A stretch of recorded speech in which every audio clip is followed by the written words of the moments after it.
It was summer break, and like any other day, my friends and I decided to take our bikes into the forest. We were a group of 5, just kids, ages between 13 and 15, looking for something to do. The forest was huge and stretched out for miles. Felt like a place where we could escape, full of trails and places to explore. The sun was setting, casting a soft, orange glow through the trees. As we rode our bikes, we started feeling that it was getting late. The forest, which had felt exciting and fun just a few hours earlier, was now different. It was getting colder, and everything around us seemed to get quieter. We all decided it was time to head back home before it got too dark. As we were riding back, Jake, one of our friends, said he needed to pee. We were all tired, but we stopped for a moment. He told us to keep riding slowly, that he would catch up in a minute. He walked just a little off the trail, behind some bushes, and we kept moving ahead, thinking he'd rejoin us any second. A few minutes passed, and Jake still hadn't come back. We called out his name. "Jake, come on, stop messing around." But there was no response. At first, we thought he was trying to scare us, but after calling him a few more times, we started to feel nervous. We turned around and went back to the spot where we last saw him. Jake wasn't there. Not only was Jake gone, but his bike was missing too. There were no signs of him. Panic hit us hard. We searched for him for a few minutes, yelling his name, but the more we called, the more the forest seemed to swallow our voices. Fear started creeping in. We quickly decided to head back to town to tell Jake's parents. Our hearts were racing, and we were all silent on the ride back. By the time we got there, it was dark.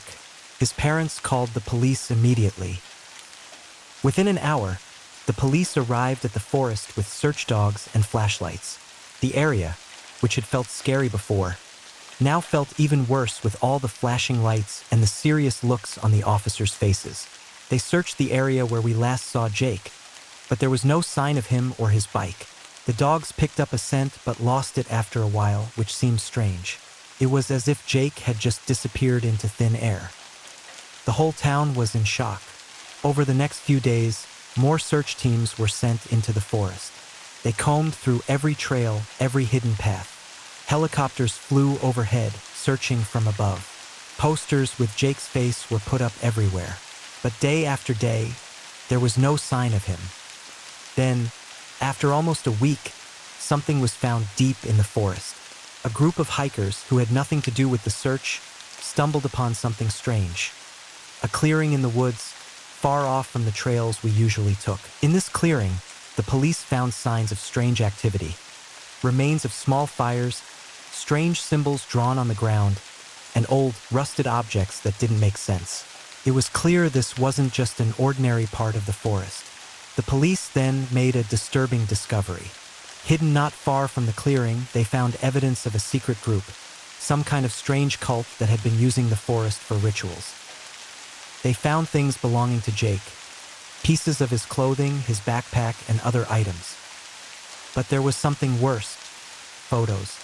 Photos that the group had taken of Jake and, even more chilling, of other people, possibly from years before.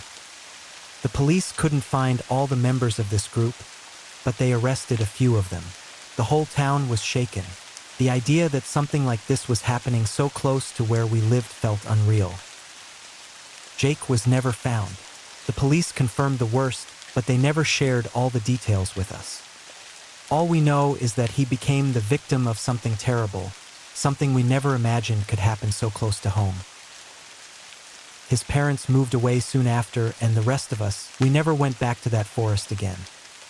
Even now, years later, I can't forget what happened. Every time I ride past the edge of that forest, I can't help but think of Jake and wonder how everything went so horribly wrong.